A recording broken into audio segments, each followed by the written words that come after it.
नमस्कार दोस्तों, मैं हूं आपकी दोस्त शिखा। हमारे आज के इस सेशन में हम डिस्कस करेंगे दिनांक 25 मार्च से 31 मार्च तक का रोजगार और निर्माण समाचार पत्र। शुरू करते हैं। इलेक्ट्रॉनिक वोटिंग मशीन के प्रथम रेंडमाइजेशन की प्रक्रिया शुरू हुई संपन्न। जो ईवीएम मशीन होती है जिसे यूज करते हैं मतदान के लिए, इसके रेंडमाइजेशन की प्रक्रिया शुरू हो गई है और इसकी प्रथम चरण की प्रक्रिया संपन्न हो गई है। इसमें राष्ट्रीय राजनीतिक दलों के अधिकृत प्रतिनिधियों तथा संबंधित जिले के कलेक्टर एवं जिला निर्वाचन अधिकारियों की उपस्थिति में रेंडमाइजेशन प्रक्रिया पूरी हो गई और विधानसभा वार ईवीएम जो मशीन है उन्हें अलॉट कर दी गई। ये प्रतिनिधि राजनीतिक दलों के प्रतिनिधि और जिले के कलेक्टर के सामने ईवीएम की चेकिंग हुई और ये फिर विधानसभा वार अलॉट कर दी गई। अवकाश के दिन जमा नहीं होंगे नाम निर्देशन पत्र। जो अभ्यर्थी है उनके नाम निर्देशन के फॉर्म अवकाश के दिन, छुट्टी वाले दिन जमा नहीं होंगे। ये सिर्फ वर्किंग डेज में ही जमा होंगे।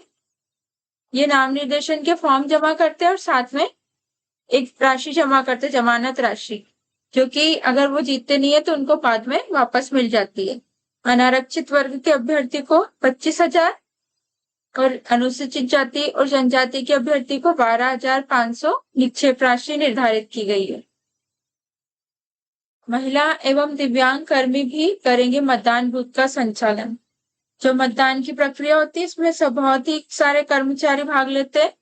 तो जो महिला कर्मचारी और दिव्यांग कर्मी है उनकी भी ड्यूटी लगाई गई है। कुछ मतदान केंद्रों पर सिर्फ महिलाएं होंगी। सभी P1, P2, P3, पीठासीन सभी पे उन महिलाओं का वो होगा नियुक्ति।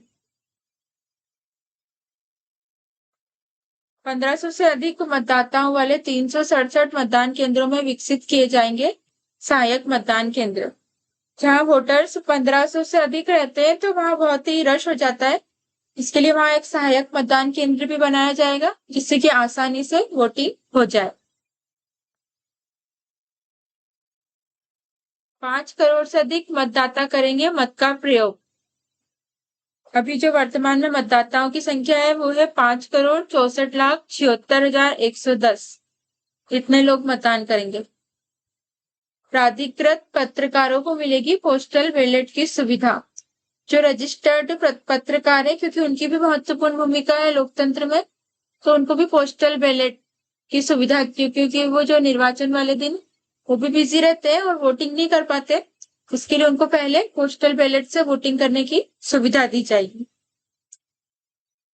मतदाताओं को वोट के लिए प्रेरित करने जागरूकता वाहन किए रवाना। भोपाल से मुख्य निर्वाचन पदाधिकारी श्री अनुपम राजन ने मतदाता जागरूकता वाहनों को हरी झंडी दिखाई है। जैसे कि देख रहे हैं आप चित्र में दोस्तों, इस प्रकार के वाहन पब्लिसिटी करने के लिए, जनता को जागरूक करने के लिए, वोट देने के लिए रवाना कर दिए गए भोपाल से। फिर हम अगले पेज पे आ जाते हैं। यहाँ हमें तारीख वाइज खबरें दी गई है। 16 मार्च अंटार्कटिका में डाकघर को कर्मचारियों की तलाश। दक्षिणी छोर पे अंटार्कटिक महाद्वीप है, वहां पर पेंगुइन की गिनती और डाक को संभालने के लिए 3 कर्मियों की तलाश है। दोस्तों यहाँ पर 6 महीने दिन रहता है और 6 महीने रात रहता है। और यहाँ पर इंटरनेट या फिर फोन की सुविधाएं उपलब्ध नहीं है, नेट भी नहीं है और फोन भी नहीं है। तो जो टूरिस्ट यहाँ पे घूमने आते हैं वो सिर्फ डाक के द्वारा अपने रिश्तेदारों से कांटेक्ट कर सकते हैं। इसके लिए यहाँ पे कर्मचारियों की आवश्यकता है, क्योंकि वहीं रहेंगे और काम करेंगे। अमेरिका सरकार ने साइबर सुरक्षा को मजबूत बनाने के लिए फरवरी 2024 में back to the building blocks a path toward secure and measurable software शीर्षक से रिपोर्ट जारी की है। उन्होंने ये रिपोर्ट जारी की है दोस्तों कि ये जो पुरानी लैंग्वेजेस है C++, ये हैकर से हैक कर लेते हैं। इसके लिए अब नई लैंग्वेजेस विकसित की जा रही है जो आसानी से हैकर्स द्वारा हैक ना हो। दुनिया भर में रोबोट की वजह से सबसे ज्यादा बेरोजगारी नजर आ रही है। तो रोबोट को काम में लेने लग गए तो ये कई लोगों का काम एक साथ कर देते हैं, जिसकी वजह से बेरोजगारी बढ़ती जा रही है। ब्रिटेन में खुले फ्री रिपेयर कैफे, ये चीजों को ज्यादा प्रयोग करने के लिए कि कुछ जो चीजें टूट फूट जाती है, साइकिल दिख रहा है, चश्मा, इस प्रकार की चीजें इनको फ्री में रिपेयर करके देंगे। भारत में कैंसर ग्रस्त मरीजों के इलाज के लिए chimeric receptor T cell therapy का परीक्षण किया जा रहा है। ये एक ब्लड कैंसर का इलाज के लिए एक थेरेपी है, जिसे चंडीगढ़ के ये 22 वर्षीय कमिल बुधिर ठीक हो गए। उसके बाद 18 मार्च भारत मालदीव ने की भारतीय सैनिकों की वापसी की समीक्षा बैठक की है। भारतीय नौसेना ने एक अभियान में सोमालिया के समुद्री डाकुओं से जहाज एमवी रुएन को मुक्त कराया है। जो जहाज होते हैं वो उन्हें बहुत लंबा समुद्री रास्ता पार करना होता है और इसके बीच में कई बार उन्हें डाकू पकड़ लेते हैं, अपहरण कर देते हैं। तो भारतीय नौसेना ने ये एमवी रुएन जहाज को मुक्त कराया है। इसको अपहृत कर लिया गया था अदन की खाड़ी से। 40 घंटे का ऑपरेशन किया जिसमें जहाज और 17 बंधक भी मुक्त कराए गए हैं। देश की पहली सिकल सेल रोग से लड़ने वाली दवा। सिकल सेल एक प्रकार का एनीमिया का रोग है, इसमें खून कम हो जाता है और इसमें जो रेड ब्लड सेल्स है इनका आकार बदल जाता है। इसके लिए दवा हाइड्रोक्सी यूरिया ओरल लॉन्च होने वाली। दुनिया के सबसे बड़े मेंढक विलुप्त होने की कगार पे, ऐसा IUCN जो कि इंटरनेशनल लेवल पे काम करती संस्था, उसकी स्थापना 1948 में हुई थी और स्विट्जरलैंड के ग्लैंड में मुख्यालय है इसका। और ये हर 4 साल में अपनी रेड डाटा बुक जारी करती है, जिसमें लुप्त होने वाले जानवरों की पौधों की सूची दी जाती है। तो इसमें यह बताया गया है कि सबसे बड़ा मेंढक लुप्त होने की कगार पे है। यूनिवर्सिटी ऑफ कैलिफोर्निया के एक शोध के अनुसार प्रतिदिन 11 घंटे टीवी या लैपटॉप के सामने बैठे रहने वालों की मौत की संभावना बढ़ जाती है 57% अधिक। अगर आप ज्यादा देर काम करते तो आपको बीच बीच में ब्रेक लेना चाहिए। ऑस्ट्रेलिया में उबर को टैक्सी चालक को 14 अरब का मुआवजा देना होगा। दरअसल उबर के आने से टैक्सी चालकों को भारी नुकसान उठाना पड़ा, उनकी आय कम हो गई और कई टैक्सी ड्राइवरों को अपना 40 साल पुराना धंधा बंद करना पड़ा। इसलिए उबर के खिलाफ कोर्ट का रुख किया उन्होंने। 20 मार्च हांगकांग ने पास किया नया राष्ट्रीय सुरक्षा कानून पास किया। 23 मार्च से लागू हो जाएगा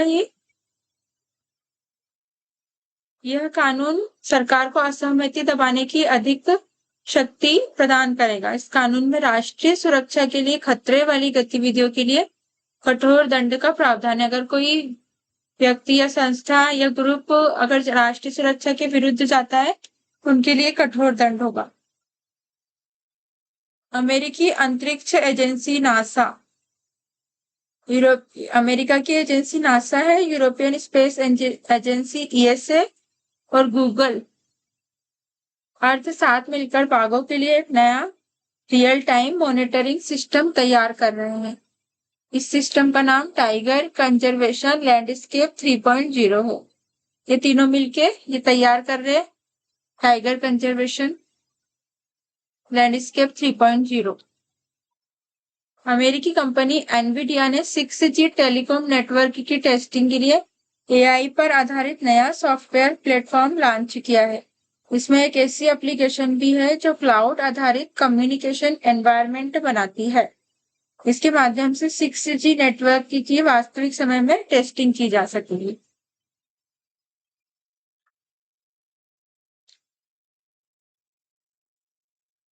21 मार्च 23 जून को होगी मध्य प्रदेश राज्य सेवा प्रारंभिक परीक्षा। जो MPPSC की परीक्षा होने वाली थी अप्रैल में, वो 23 जून में चली गई है। हैदराबाद की इंडियन इम्यूनोलॉजिकल्स लिमिटेड ने डेंगू से बचाव का टीका तैयार करने का दावा किया है। पिछले साल 2023 में दुनिया भर में भीषण गर्मी पड़ी थी। इस वर्ष को सबसे गर्म साल के तौर पर दर्ज किया गया था पिछले साल का 2023। 22 मार्च यूपीएससी की प्रारंभिक परीक्षा 16 जून को कर दी गई है। 16 जून में होगी ये सभी लोकसभा चुनाव के चलते ये डेट्स आगे बढ़ गई है। रूस के सुदूर पूर्व में अमूर क्षेत्र में एक खदान ढहने से लगभग 13 लोग मलबे में दब गए हैं। रूस के पूर्व में अमूर क्षेत्र में खदान ढह गई जिससे 13 लोग मलबे में दब गए। जापान के केंद्रीय बैंक ने अर्थव्यवस्था को बढ़ावा देने के लिए 17 वर्षों में पहली बार अपनी प्रधान उधारी दर को बढ़ा दिया है। बैंक ऑफ जापान ने अपनी नीति बैठक में अल्पकालिक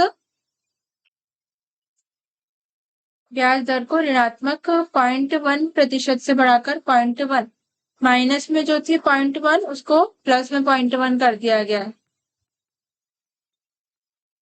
अमेरिका के पूर्व राष्ट्रपति डोनाल्ड ट्रंप ने भारतवंशी विवेक रामास्वामी की अमेरिका के उपराष्ट्रपति बनने की संभावना को खारिज कर दिया है। इस चित्र में देख रहे हैं हम विवेक रामास्वामी को, और डोनाल्ड ट्रंप ने खारिज किया कि राष्ट्रपति नहीं बनेंगे। अगर ट्रंप जीतते हैं तो कैबिनेट में उन्हें एक पद दे सकते हैं। फिर हम अगले पेज पे आ जाते हैं। ये संपादकीय है दोस्तों। लोकतंत्र का उत्सव और आदर्श आचार संहिता का महत्व जो लग चुकी है, आदर्श आचार संहिता, इसका महत्व बताया है। उसके बाद 27 मार्च याद रखना है दोस्तों, 27 मार्च विश्व रंगमंच दिवस। विश्व रंगमंच दिवस, इसमें इसके बारे में लिख दिया गया है रंगमंच के बारे में। जैसे रंगमंच की भूमिका होती है कलाकारों के लिए। अगले पेज पे लगभग 97 करोड़ मतदाता चुनेंगे अपनी पसंद की सरकार। 4 जून को होंगे परिणाम। ये भी पूरा प्रक्रिया दे रखी है। ये कुल 7 चरणों में अलग अलग तारीखों पे चुनाव होंगे। मध्य प्रदेश में 4 चरणों में होंगे, पूरे भारत में 7 चरणों में होंगे। उसके बाद आदर्श आचरण संहिता, model mode of conductivity, MMC जो अभी लग चुकी है। इसमें बहुत सारे नियम लग जाते हैं कर्मचारियों पे भी और बाकी लोगों पे भी।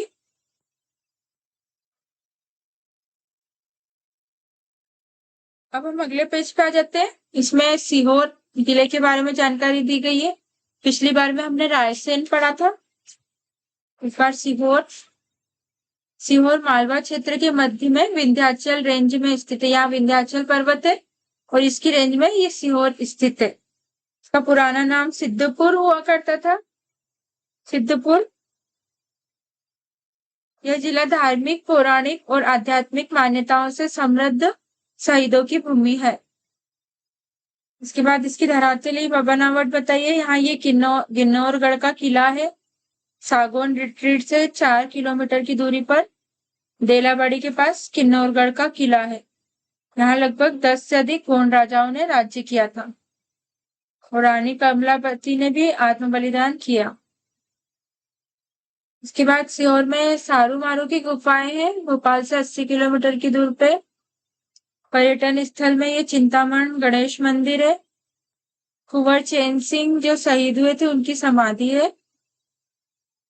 अमलेश्वर महादेव मंदिर आमली घाट है। ये सभी पूरी इसकी डिटेल दे रखी है दोस्तों।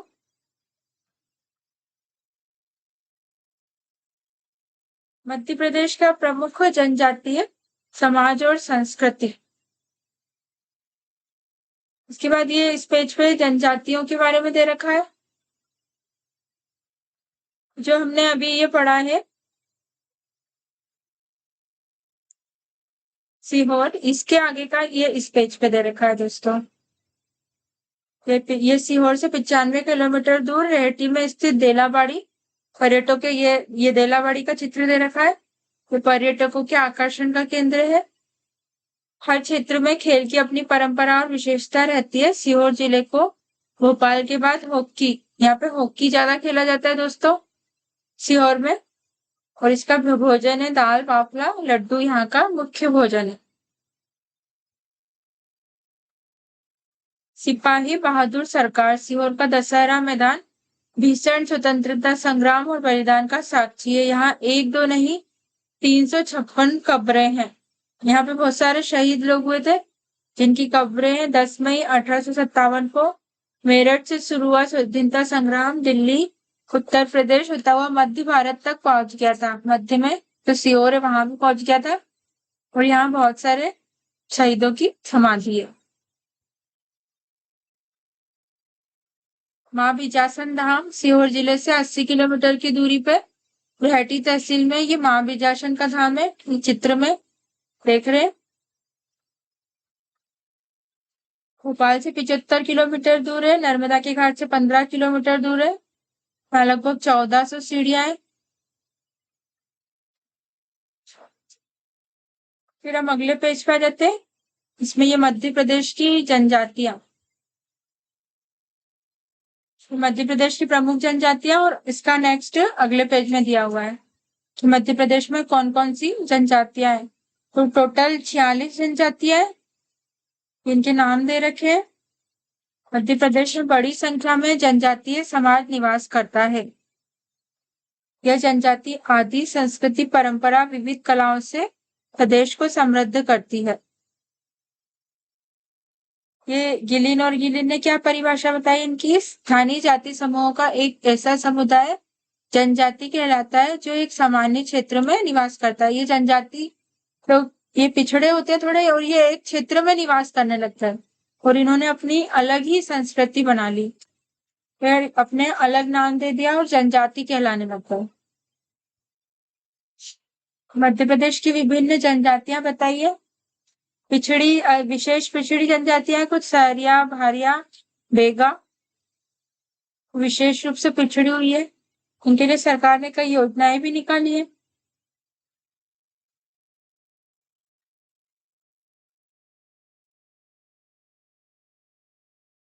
फिर हम अगले पेज पे आ जाते हैं। इसमें चर्चा में रहे हुए व्यक्तियों के बारे में बताया गया है। जलवायु परिवर्तन के लिए मिला इरास्मस पुरस्कार। जाने माने भारतीय लेखक अमिताभ घोष को जलवायु परिवर्तन के वैश्विक संकट को ये देश के विश्व के सामने लाए, इसके लिए इन्हें इरास्मस पुरस्कार मिला है। नीदरलैंड के प्रीमियम इरास्मियनम फाउंडेशन द्वारा दिया जाता है। नीदरलैंड का पुरस्कार है जो कि भारत के अमिताभ घोष को मिला। दोस्तों, 2 बार ऑस्कर जीतने वाली सबसे युवा गायिका बनी बिली इलिश। चित्र में हम देख रहे हैं बिली इलिश, इनको 2 बार ऑस्कर जीतने वाली ये पहली युवा गायिका बन गई। भारतीय विदेश सचिव का कार्यकाल 6 महीने बढ़ा। भारत के विदेश सचिव विनय मोहन क्वात्रा का कार्यकाल 6 महीने के लिए बढ़ा दिया गया है। दुनिया के सबसे ताकतवर रॉकेट स्टारशिप का तीसरा ट्रायल लगभग सफल रहा। ये नाम याद रखना है दोस्तों, स्टारशिप दुनिया का सबसे ताकतवर रॉकेट, इसका तीसरा ट्रायल सफल रहा है। स्टारशिप। मुक्केबाजी रिंग में 4 वर्ष बाद करेंगे वापसी। अमेरिका के पूर्व पेशेवर मुक्केबाज माइक टाइसन फिर से वापसी करेंगे 4 वर्षों के बाद। पृथ्वी से करीब 70 प्रकाश वर्ष दूर मिला है एक ग्रह। पृथ्वी से 70 प्रकाश वर्ष की दूरी पर वैज्ञानिकों को एक ग्रह मिला है। जेम्स वेब स्पेस टेलीस्कोप के जरिए यह ग्रह खोजा गया है। इस ग्रह पर जलवाष्प, मीथेन, CO2 की मौजूदगी ये सब है। दुनिया की पहली AI air hostess launch. Robot air hostess जो कि इंसानों की तरह काम करेगी। नीता अंबानी को beauty with a purpose humanitarian award मिला कि मानवीय कल्याण के लिए ये कार्य करती है, इसलिए ना beauty with a purpose humanitarian award दिया गया है।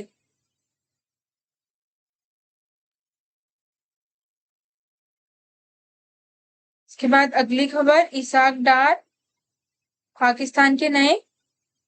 पाकिस्तान के प्रधानमंत्री शहबाज शरीफ ने पूर्व वित्त मंत्री रह चुके इसाक डार को देश का नया विदेश मंत्री नियुक्त कर लिया है। CBSE के अध्यक्ष नियुक्त किए गए हैं। ये राहुल आईएएस के अधिकारी राहुल को सीबीएसई का नया अध्यक्ष नियुक्त किया गया है। भारतीय मुक्केबाजी संघ के हाई परफॉर्मेंस निर्देशक का इस्तीफा। भारतीय मुक्केबाजी संघ के हाई परफॉर्मेंस निर्देशक बर्नार्ड डूने ने अपने पद से इस्तीफा दे दिया है। ये भारतीय मुक्केबाजों के निराशाजनक प्रदर्शन के बाद से हाई परफॉर्मेंस देने का काम करते थे, निर्देशक थे उसके, और निराशाजनक प्रदर्शन के बाद इन्होंने ये निर्णय लिया है। FIH पैनल में आउटडोर एम्पायर बनी। अंतर्राष्ट्रीय हॉकी महासंघ ने भारत की महिला एम्पायर योगिता श्यामलाल पासी को इंटरनेशनल पैनल में आउटडोर एम्पायर के रूप में पदोन्नत कर दिया है। फिलिस्तीन के नए प्रधानमंत्री बने मोहम्मद मुस्तफा। प्रसार भारती बोर्ड के नए अध्यक्ष बने हैं नवनीत कुमार। भारतीय प्रशासनिक सेवा से सेवानिवृत्त थे। भारतीय हॉकी टीम के नए गोलकीपिंग कोच बने डेनिस वॉन डी पोल को भारतीय पुरुष हॉकी टीम का नया गोलकीपिंग कोच नियुक्त किया गया। चुनाव आयोग की राष्ट्रीय आइकॉन वे पैरा तीरंदाज और अर्जुन पुरस्कार विजेता खिलाड़ी शीतल देवी, चित्र में देख रहे हैं आप, इन्हें राष्ट्रीय आइकॉन घोषित किया गया है चुनाव आयोग की।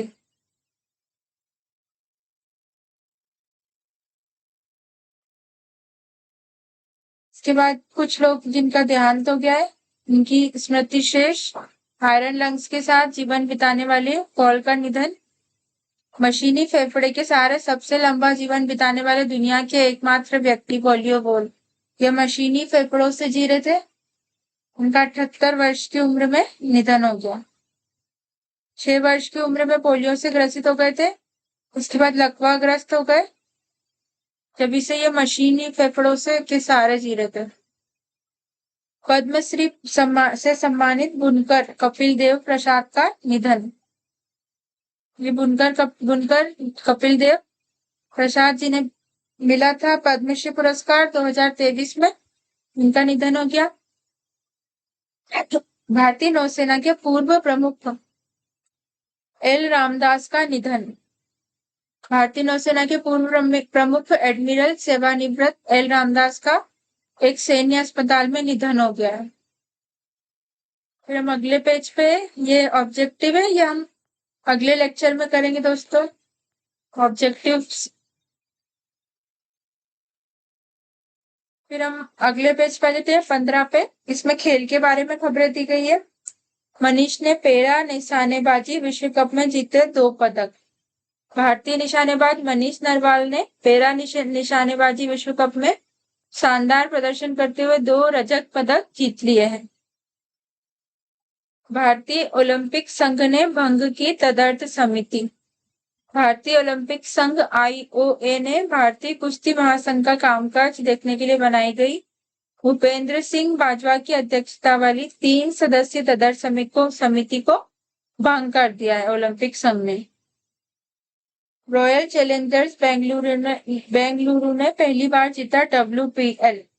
रॉयल चैलेंजर्स चित्र में देख रहे दोस्तों, उन्होंने WPL का जीत लिया है पुरस्कार। अलकराज लगातार दूसरी बार बने चैंपियन। स्पेन के युवा टेनिस खिलाड़ी कार्लोस अलकराज ने लगातार दूसरी बार Indian Wells master tennis tournament का खिताब जीत लिया है। Indian Wells masters tennis tournament खिताब मिला इनको। मुंबई ने 42वीं बार जीता खिताब। जो रणजी ट्रॉफी होती है दोस्तों, भारत सरकार द्वारा दी जाती है, ये मुंबई को मिल गई है। रणजी ट्रॉफी के इतिहास की सबसे सफल टीम मुंबई है। मुंबई ने 48 बार रणजी ट्रॉफी का फाइनल खेला है और इनमें से 42 बार खिताब जीत चुकी है। विदर्भ की टीम तीसरी बार इस टूर्नामेंट के फाइनल में पहुंची थी। मुंबई के खिलाड़ी तनुष कोटियन ने इस टूर्नामेंट में 502 रन बनाए और 29 विकेट लिए। याद रखना दोस्तों, मुंबई की टीम 42वीं बार रणजी ट्रॉफी जीत चुकी है। सचिन रविंद्र को मिला Richard Hadlee medal. New Zealand cricket board ने युवा क्रिकेटर सचिन रविंद्र को वर्ष के सर्वश्रेष्ठ पुरुष क्रिकेटर के लिए रिचर्ड हैडली मेडल प्रदान किया है। न्यूजीलैंड क्रिकेट बोर्ड द्वारा मिला है। आकिब जावेद बने श्रीलंका के गेंदबाजी कोच। श्रीलंका क्रिकेट बोर्ड ने पाकिस्तान के पूर्व तेज गेंदबाज आकिब जावेद को क्रिकेट टीम का नया गेंदबाजी कोच नियुक्त कर लिया है।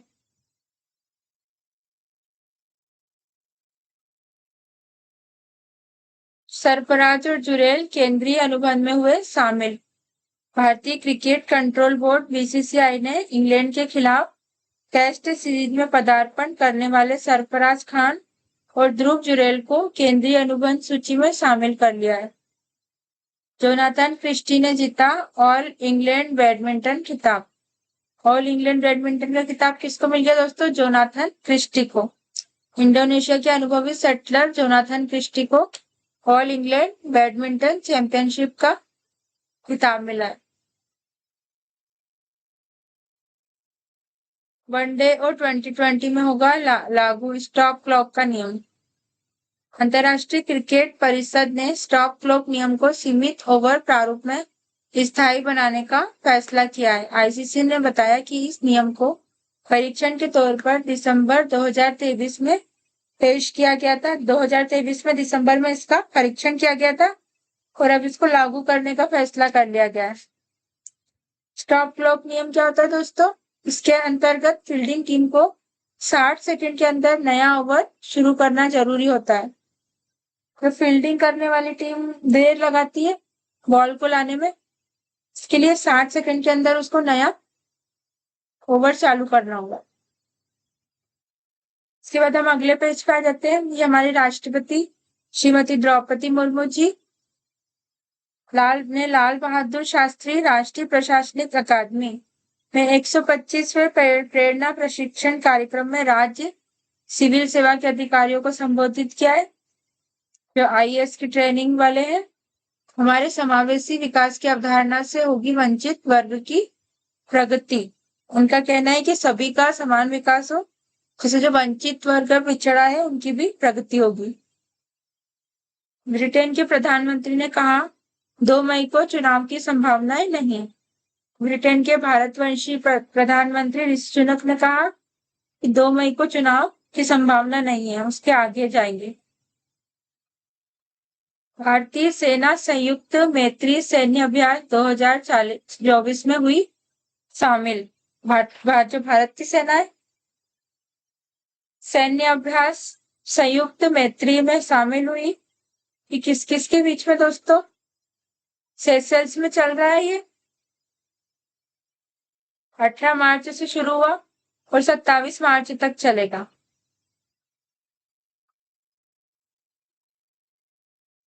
सेशेल्स में। इसके बाद ये उपराष्ट्रपति जी जगदीप धनखड़ ने हैदराबाद में विश्व आध्यात्मिकता महोत्सव को संबोधित किया। और क्या क्या कहा इन्होंने? हमारी राजनीति और सामाजिक आर्थिक व्यवस्था अध्यात्म की शक्ति से प्रभावित है। दोनों ही चीजें, सामाजिक आर्थिक और राजनीति, सभी आध्यात्मिकता से प्रभावित है।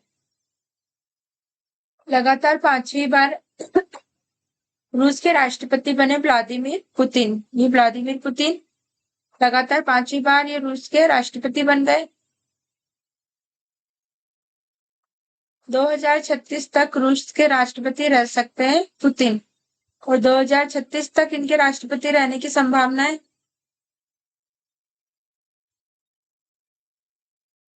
अमेरिकी राष्ट्रपति बाइडेन के लिए तैयार किए गए स्पेशल शूज। जो बाइडेन, जो अमेरिका के 81 वर्षीय राष्ट्रपति है, इनकी फिजिकल हेल्थ के चलते ये कई बार गिर चुके हैं, इनके पैरों में दिक्कत है और इनकी कुछ नसें कमजोर है, इसलिए इनके लिए स्पेशल शूज तैयार किए गए। आईएनएस चिल्का में 2 23 बैच के अग्निवीरों की पासिंग परेड। उड़ीसा के आईएनएस चिल्का में अग्निवीरों के 3रे बैच की एक शानदार पासिंग आउट परेड आयोजित की गई। अग्निवीर की जो भर्ती हुई थी अभी दोस्तों, उनका ये फरवरी 2023 का बैच है और इसकी ये पासिंग परेड काफी शानदार दिख रहा है चित्र में भी। धन्यवाद दोस्तों।